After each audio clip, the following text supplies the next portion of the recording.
Dobrý den a vítejte v Chorvatsku. Já jsem Lenka Malíková. Dneska bych vám ráda ukázala nádherný ostrov Lošín, který mě ukázala jedna moje báječná kamarádka. Ostrov Lošín je vápencový, stejně jako Ceres.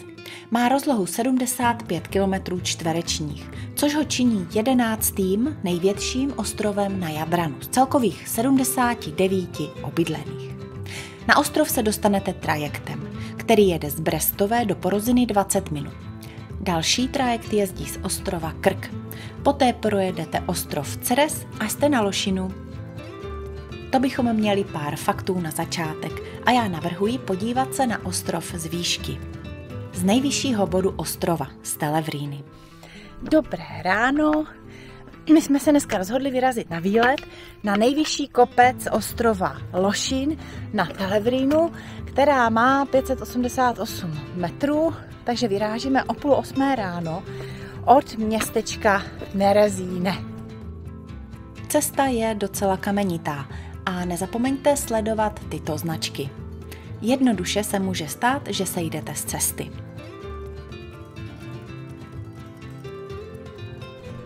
Velká část trasy vede stínem, ale i přesto čekejte pořádný horko. Možná si po cestě všimnete tady této rostliny, která se jmenuje smil písečný a používá se různě na kosmetiku a k různým farmaceutickým účelům.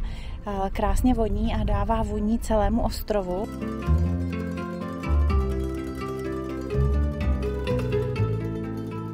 Ve skutečnosti nechodíme až na Televrínu, ale chodíme tady k této kapličce svatého Mikuly nebo Mikuláše, který je jen o pár desítek metrů níže, než je Televrína.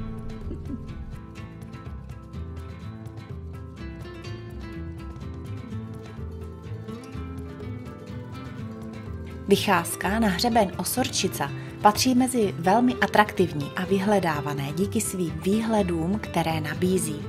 Vycházce neodolal ani korunní princ Rudolf. Ano, milovaný a ztracený syn císařovny Sisy.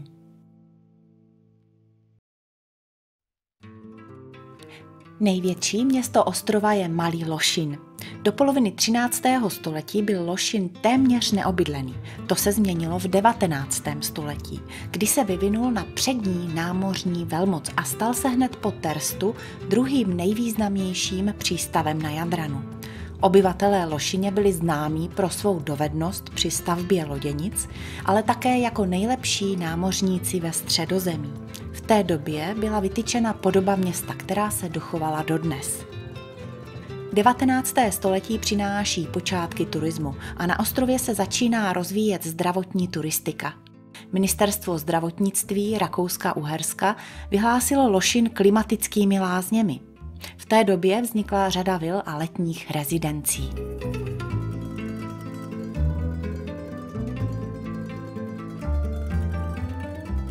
Najdete zde vše, co od přímořského letoviska čekáte.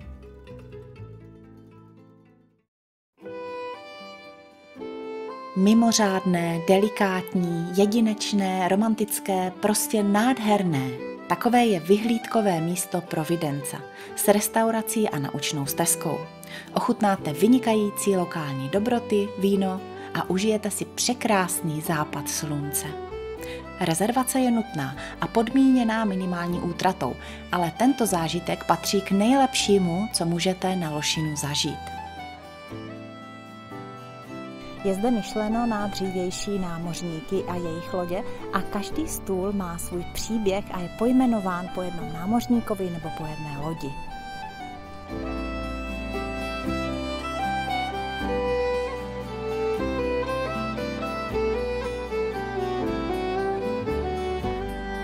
Půjdete-li kousek dál za Providencu, objevíte kamenný kostelíček zasvěcený Janu Křtiteli.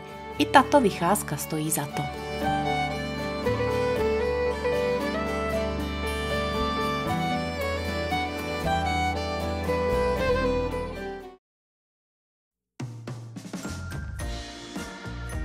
Krásné městečko je také Veli Lošín, neboli Velký Lošín. Jen pro upřesnění, Malý Lošin je větší než Velký Lošin, nebo naopak, Velký Lošin je menší než Malý Lošin. Proč? Zřejmě pro zmatení nepřítele a aby řeč nestála. Pravdou je, že Velký Lošin býval dříve opravdu větší.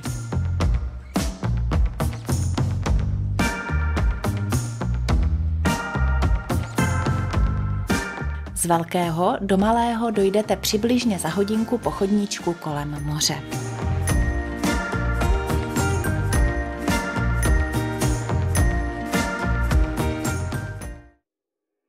No, i tady se může někdy na pár dnů zatáhnout a zafoukat a s největší pravděpodobností se přihnal z pevninských hor nejsilnější vítr východního pobřeží Jadranu, bóra. V létě fouká přibližně 3 dny. Odfoukne horký vzduch, pročistí nebe a po něm je moře zase klidné a vlídné. Co ale dělat, když fouká a prší, že? Co takhle schovat se do muzea? Více než 2000 let ukrývaly hlubiny moře velké tajemství. Náhodný ponor amatérského belgického potápěče René Woutena v roce 1996 však spustil sérii událostí, které vedly k velkolepému objevu. Bronzová socha spící od starověku a procitající v naší době je skutečný archeologický poklad. Výsledek tohoto neuvěřitelného příběhu znovuzrození Apoxiomenose, nalezeného v hloubce 45 metrů, vyvrcholil zbudováním jeho vlastního muzea. Tak my jsme si prošli toto muzeum a musím říct, že je velice zdařilé, je zajímavé a popisuje práci, 7letou práci restaurátorů a archeologů a potápěčů od počátku, jak tu sochu našli, až do té doby, kdy se podařilo ji vystavit pro veřejnost.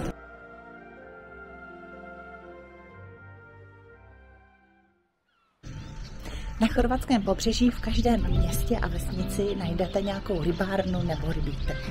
A právě sem se sjíždí místní rybáři, takže my se jdeme podívat, co se jim podařilo a co nalovili v okolních vodách tady kolem Malého Lošina.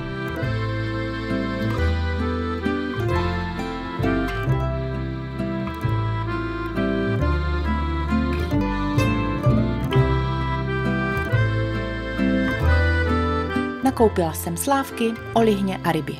Ty upekla s místním kořením, myrtou, rozmarínem a bobkovým listem a ze slávek uvařila výbornou středomořskou polévku. A vám doporučuji totéž.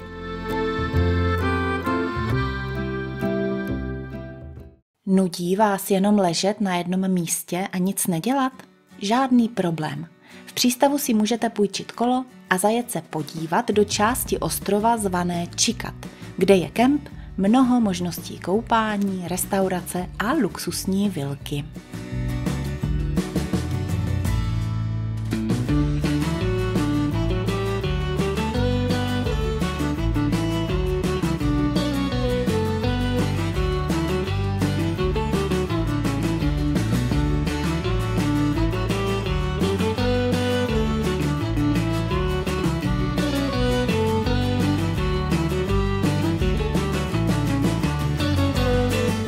Na této straně ostrova si také můžete zkusit windsurfing nebo zapůjčit paddleboard.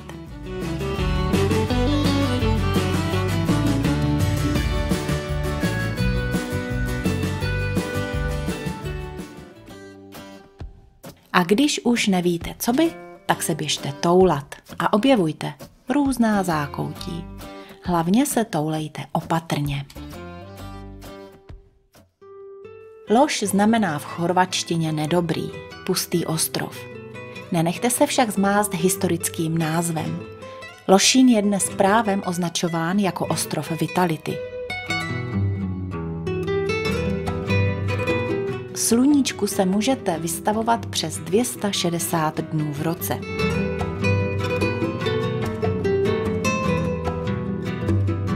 Roste zde více než 1000 druhů rostlin, z nichž drtivá většina je původních. Všichni zaregistrujete vavřín znešený neboli bobkový list, myrtu, smil písečný nebo motar přímořský, který se nakládá do vinného octa.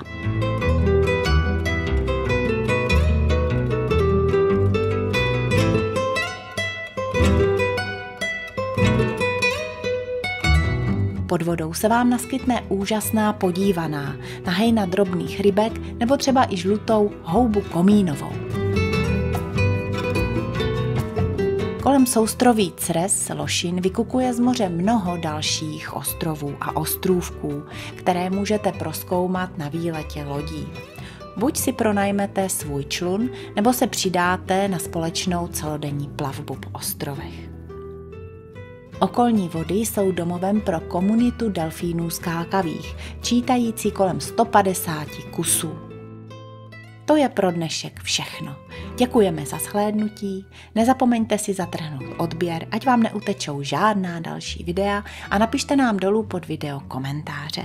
Mějte se krásně a nashledanou.